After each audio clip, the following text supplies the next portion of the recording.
ஒரு மனிதன் தன்னால எதுவும் முடியாது நினைத்தான். ஆனா தேவன் சொன்னார், நீ என் வீரன். இந்த கதை பயத்தில் இருந்த ஒரு இளைஞனை தேவன் எப்படி ஒரு பெரிய விடுதலை வீரனாக மாற்றினார் என்பதுதான்.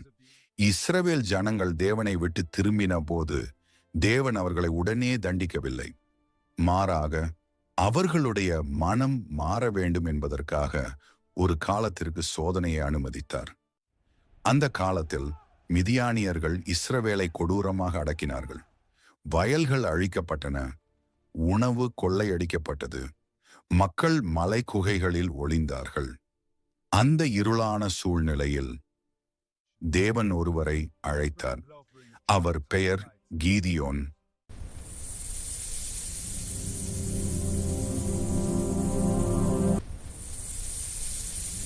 என்ன வாழ்க்கை இது? திருடனைப் போல என் சொந்த நிலத்திலேயே நான் ஒளிந்து வேலை செய்ய வேண்டியிருக்கிறதே. நான் விளைவித்த தானியத்தை எனக்கே தெரியாமல் மறைத்து வைக்கிறேன். அந்த மிதியானியர்கள் வெட்டுக்கிளிகளைப் போல வருகிறா.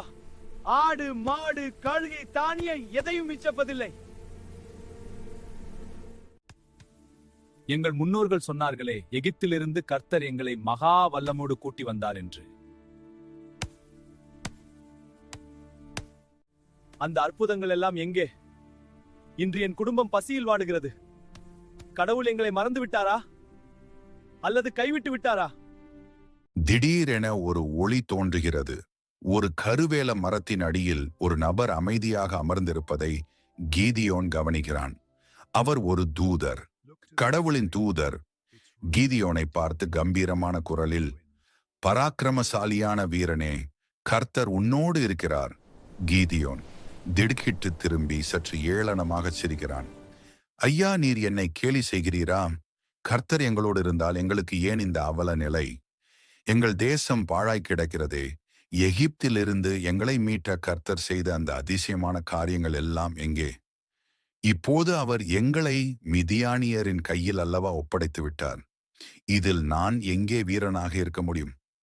தூதர் அவனது பயத்தை பொருட்படுத்தாமல் அதிகாரம் மிக்க குரலில், கீதியோனே, உன் பலத்தை நீ இன்னும் அறியவில்லை. நீ உனக்கு இருக்கிற இந்த பலத்தோடே போ. நீ இஸ்ரவேலை மிதியானியரின் கைக்கு நீக்கி ரட்சிப்பாய். நான் உன்னை அனுப்புகிறேன் அல்லவா? கீதியோன் தயக்கத்துடன், ஆண்டவரே, என்னை கொண்டு எப்படி இது முடியும்? என் குடும்பம் மனாசே கோத்திரத்திலே மிகவும் எளியது. என் தகப்பன் வீட்டிலோ நான் எல்லாரிலும் சிறியவன். ஒரு சாதாரண மனிதனான நான் எப்படி ஒரு இராணுவத்தை எதிர்ப்பது? தூதர், நிச்சயமாக நான் உன்னோடு இருப்பேன். ஒரு ஒற்றை மனிதனை அடிப்பது போல நீ மிதியானியர்களை முறியடிப்பாய். பயப்படாதே. கீதியோன், நீர் என்னோடு பேசுகிறது உண்மைதானா? எனக்கு ஒரு அடையாளம் காட்ட வேண்டுகிறேன். நான் போய் ஒரு காணிக்கையை எடுத்து வரும் வரை தயவு செய்து இங்கேறும். கீதியோன் வேகமாக ஓடிச் சென்று ஓர் ஆட்டுக்குட்டியையும் மாவினால் செய்த புளிப்பில்லாத அப்பங்களையும் கொண்டு வந்து வைக்கிறான். தூதர் தனது கோலின் நுனியால் அதை தொட பாறையிலிருந்து தீ எழும்பி காணிக்கையை எரிக்கிறது. தூதர் மறைந்து போகிறார். கீதியோன் அதிர்ச்சியில் உறைந்து முழங்காலிட்டு, ஐயோ, என் ஆண்டவரே, நான் கர்த்தருடைய தூதரை நேருக்கு நேராக கண்டுவிட்டேனே. நான் சாகப் போகிறேன். உனக்கு சமாதானம், பயப்படாதே, நீ சாவதில்லை. கீதியோன் அந்த இடத்தில் ஒரு பலிபீடத்தை கட்டி அதற்கு யெகோவா ஷாலோம் என்று பெயரிடுகிறான். அவனது பயம் நீங்கி முகத்தில் ஒரு புதிய உறுதி பிறக்கிறது. உங்களை பைபிள் நேரம் சேனலுக்கு அன்போடு வரவேற்கிறோம். இன்னும் ஆழமான வேதாகம சத்தியங்களை தெரிந்து கொள்ள எங்கள் பைபிள் நேரம் சேனலை சப்ஸ்கிரைப் செய்யுங்கள். கீதியோன் தனி மொழியில் கையிலுள்ள ஆட்டுத்தோலை பார்த்தபடி, அன்று தூதர் மறைந்தார், பலிபீடம் எரிந்தது. ஆனாலும் எனக்குள்ளே ஒரு நடுக்கம். ஒரு சாதாரண மனிதனான நான் எப்படி ஒரு தேசத்தையே காக்க முடியும்? ஆண்டவரே, நீர் என் மூலமாகவே இஸ்ரவேலை இரட்சிக்கப் போகிறீர் என்பது உண்மையானால் எனக்கு இன்னும் ஒரு அடையாளம் வேண்டும். என் பலவீனமான மனதிற்கு ஒரு அத்தாட்சி வேண்டும். கீதியோன், இதோ இந்த ஆட்டுத்தோலை இன்று இரவு போரடிக்கும் களத்தில் வைக்கிறேன். நாளை அதிகாலையில் நிலமெல்லாம் காய்ந்திருக்க இந்த போர்வையாகிய தோல் மட்டும் பனியினால் நனைந்திருந்தால் நீர் சொன்னபடியே என் கைகளினால் இஸ்ரவேலை விடுவிப்பீர் என்று நான் உறுதியாக நம்புவேன். கீதியோன் தோலை தரையில் விரித்து வைத்துவிட்டு செல்கிறான். விளக்குகள் மங்கி மீண்டும் விடியற்காலை ஒளியில் எரியத் தொடங்குகின்றன. கீதியோன் பதற்றத்துடன் ஓடி வருகிறான். குனிந்து நிலத்தை தொட்டு பார்க்கிறான். நிலம் காய்ந்து கிடக்கிறது. மெதுவாக தோலை தொடுகிறான். அது தண்ணீரில் நனைந்து கனமாக இருக்கிறது. கீதியோன், ஆச்சரியம்! நிலம் வறண்டு கிடக்கிறது. ஆனால் இந்த தோல் மட்டும் நனைந்திருக்கிறதே. அவன் தோலை பிழிந்து ஒரு கிண்ணம் நிறைய தண்ணீரை எடுக்கிறான். அவனது கண்கள் பிரகாசிக்கின்றன. ஆனால் அடுத்த கணமே ஒரு சந்தேகம் அவன் முகத்தில் நிழலாடுகிறது. கீதியோன் மீண்டும் தயக்கத்துடன், ஆண்டவரே, என் மேல் கோபப்பட வேண்டாம். இன்னும் ஒரே ஒரு முறை மட்டும் நான் கேட்கிறேன். இயற்கை மாறலாம், ஆனால் உமது வல்லமை மாறாது. இன்று இரவு நிலமெல்லாம் பனியினால் நனைய வேண்டும். ஆனால் இந்த போர்வை தோல் மட்டும் காய்ந்திருக்க வேண்டும். அப்படி நடந்தால் நீர் என்னோடு இருக்கிறீர் என்பதை நான் முழுமையாக ஏற்றுக்கொள்வேன். மீண்டும் அதே இடத்தில் தோலை விரித்து வைக்கிறான். இரவு கடந்து அதிகாலை வருகிறது. பறவைகளின் ஒலி கேட்கிறது. கீதியோன் மெதுவாக வருகிறான். அவன் காலடி எடுத்து வைக்கும் போதே சலக் சலக் என சத்தம் கேட்கிறது. நிலம் முழுவதும் பனியினால் நனைந்து சேராக இருக்கிறது. நடுக்கத்துடன் குனிந்து ஆட்டு தோலை தொடுகிறான். அது துளி கூட ஈரமில்லாமல் காய்ந்த நிலையில் இருக்கிறது. கீதியோன், இனி எனக்கு எந்த சந்தேகமும் இல்லை. வானத்தையும் பூமியையும் படைத்த தேவன் என்னோடு இருக்கிறார். என் பலவீனத்தை நீக்கி எனக்கு பலத்தை தந்துவிட்டார். அந்த பல்லாயிரக்கணக்கான மிதியானியர்களை சந்திக்க நான் தயார். எக்காலங்களை எடுங்கள், வீரர்களை அழையுங்கள். கர்த்தருடைய போரை தொடங்க வேண்டிய நேரம் வந்துவிட்டது. இப்பொழுது நான் போருக்கு தயார். கீதியோன், முன்பு பயந்து ஓடிய என் மக்கள் இப்பொழுது என் ஒரு அழைப்பிற்காக 32,000 பேர் திரண்டு வந்து விட்டார்கள். மிதியானியர்களை வீழ்த்த இந்த எண்ணிக்கை போதுமானது. அப்பொழுது வானத்திலிருந்து கடவுளின் அசரீரி ஒலிக்கிறது. கடவுள், கீதியோனே, உன்னோடு இருக்கும் ஜனங்கள் மிக அதிகம். இவ்வளவு பேரோடு நான் வெற்றியை தந்தால் இஸ்ரவேலர்கள் எங்கள் சொந்த பலத்தால் தப்பினோம் என்று பெருமை பேசுவார்கள். அவர்கள் இதயம் என்னை தேடாது. எனவே எண்ணிக்கையை குறை. கீதியோன், ஆண்டவரே, 32,000 பேரே அந்த பெரும் கூட்டத்திற்கு ஈடாக மாட்டார்கள். இதில் இன்னும் குறைக்க வேண்டுமா? கீதியோன் வீரர்களை நோக்கி உரத்த குரலில், இஸ்ரவேலின் வீரர்களே, போர் என்பது மரணத்தோடும் வலியோடும் விளையாடுவது. உங்கள் மனதிற்குள் பயம் இருந்தால், எதிரியைக் கண்டு உங்கள் கைகள் நடுங்கினால், இப்போதே சொல்லுங்கள். உங்கள் வீட்டிற்கு திரும்பிச் செல்ல உங்களுக்கு அனுமதி உண்டு. பயந்தவர்கள் யாரும் இந்த போர்க்களத்தில் நிற்க வேண்டாம். வீரர்களிடையே சலசலப்பு ஏற்படுகிறது. ஒருவர் பின் ஒருவராக பெரிய கூட்டமே விலகிச் செல்கிறது. சுமார் 22,000 பேர் போர்க்களத்தை விட்டு வெளியேறுகிறார்கள். கீதியோன் மீதமுள்ளவர்களை பார்த்து, இப்போது 10,000 பேர் மட்டுமே இருக்கிறோம். ஆண்டவரே, இது போதுமா? கடவுளின் குரல், இல்லை கீதியோன், ஜனங்கள் இன்னும் அதிகமாயிருக்கிறார்கள். இவர்களை அந்த ஆற்றுக்கு கூட்டிச் செல். அங்கே நான் அவர்களை சோதிப்பேன். 10,000 வீரர்களும் தாகத்தோடு ஆற்றங்கரைக்கு வருகிறார்கள். அவர்கள் தண்ணீர் குடிக்கும் விதத்தை கீதியோன் உன்னிப்பாக கவனிக்கிறான். பெரும்பாலான வீரர்கள் 9,700 பேர் தங்கள் ஆயுதங்களை கீழே போட்டுவிட்டு முழங்காலிட்டு குனிந்து நேரடியாக ஆற்று தண்ணீரில் முகம் புதைத்து குடிக்கிறார்கள். இவர்கள் சுற்றுப்புறத்தை கவனிக்கவில்லை. ஒரு சில வீரர்கள் 300 பேர் மட்டும் ஒரு கையில் ஆயுதத்தை பிடித்துக்கொண்டு மறு கையால் தண்ணீரை அள்ளி நாய் நக்குவது போல ஜாக்கிரதையாக குடிக்கிறார்கள். அவர்கள் கண்கள் எதிரிகளின் நடமாட்டத்தை கவனித்துக் கொண்டே இருக்கின்றன.